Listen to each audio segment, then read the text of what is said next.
Hey everybody, and welcome to Bradley's Backstage. In today's video, we're going to talk about something that I haven't come across anything online, and for the longest time, I thought it was just my mixer maybe that had a faulty headphone jack. It's a problem with pretty much all digital mixers. I'm using the X32, but I'm sure it's happening on the M32 and probably, kind of like I said, all digital mixers. The problem when you're monitoring your mixing through the headphone jack is that that's a monitor bus output.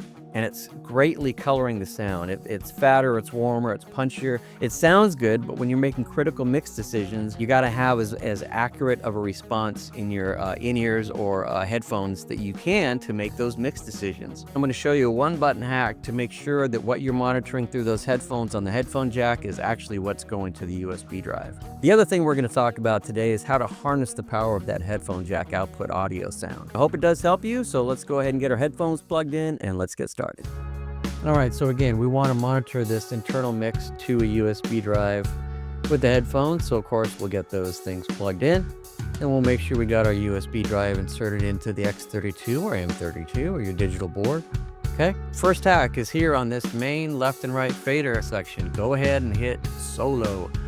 So by doing that, you're bypassing the monitor bus and all the hype that gives you, and you're hearing a much more true representation of the audio that is being recorded to the USB drive. So at this point, just build your mix out as you normally would, and essentially you're good to go. And again, you've bypassed all the added low end and all the added EQ stuff that monitor bus is giving you. Just go ahead and keep that soloed through your whole mix to your USB stick, and you are good to go for this hack. As usual, if you want to load that new stereo mix into your DAW, just go ahead and remove the USB drive and stick it in your PC or your computer, and then you can load that into your DAW or Audacity or something to make it even better. Now the second hack here is I take this stereo 1/4" male to dual 1/4" male jack, and I plug that stereo 1/4" male into the headphone jack. And so we're going to feed that signal into, in this case, channels 3 and 4 on my interface, but you can put it on whichever. And that's going to be your left and right feed. And you're going to go ahead and fire up the X32 playback and check your level on the input to your interface so it's not clipping. As you can see, it's clipping pretty bad here. So I've got a signal coming out of the X32 that is not clipping out of the X32, and I'm just matching this so that I'm getting a good, warm, fat volume out of the X32, but it's not clipping going into my DAW.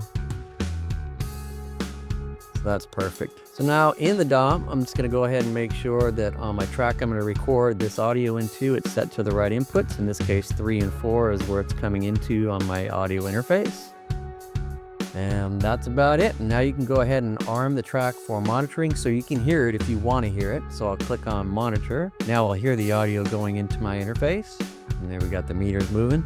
And so at this point, I would just go ahead after everything's checked, stop it, hit record on my DAW, go back to my X32 and hit play. Now we're getting the audio coming in. That's the headphone, that's the hyped audio, but it sounds fat, sounds warm, sounds full, and you can capture all that. And then you can treat it like any other normal track in your DAW, and you can go ahead and apply even further EQ, dynamics, maybe you got some mastering plugins or something. You can go ahead and do that. So let's go ahead and listen to the two tracks back to back. All right, so first we're going to go ahead and play the USB recording, and then we're going to play the one we took the headphone jack out of into the DAW. There's no EQ on any of this. There's no plugins. It's just straight out of the either the USB drive or it's straight out of the headphone mix. I tried to adjust the levels so they would be pretty close so that you wouldn't get like one that's louder and make that more like, hey, that's better. Louder is often better. Good, bad, right, or wrong, or otherwise. So here, the first one, this is the USB recording. So let's give that a spin.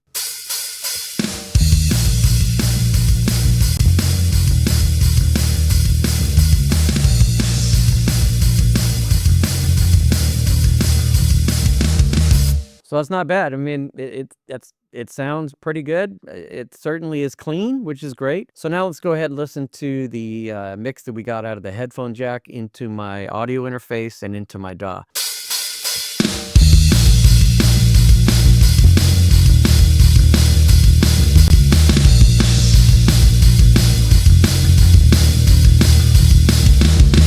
Yeah, so significantly fatter, warmer, much more low end.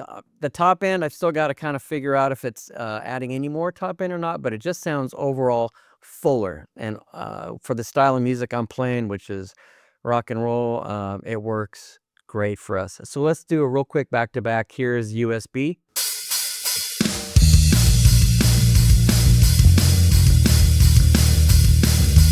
And now here's the headphone out.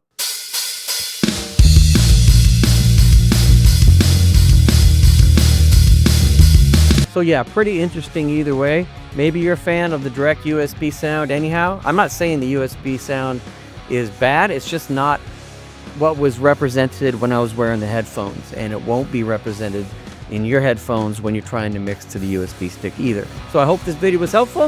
If it was, consider subscribing to the channel and give this video a like, and I'll see you on the next video.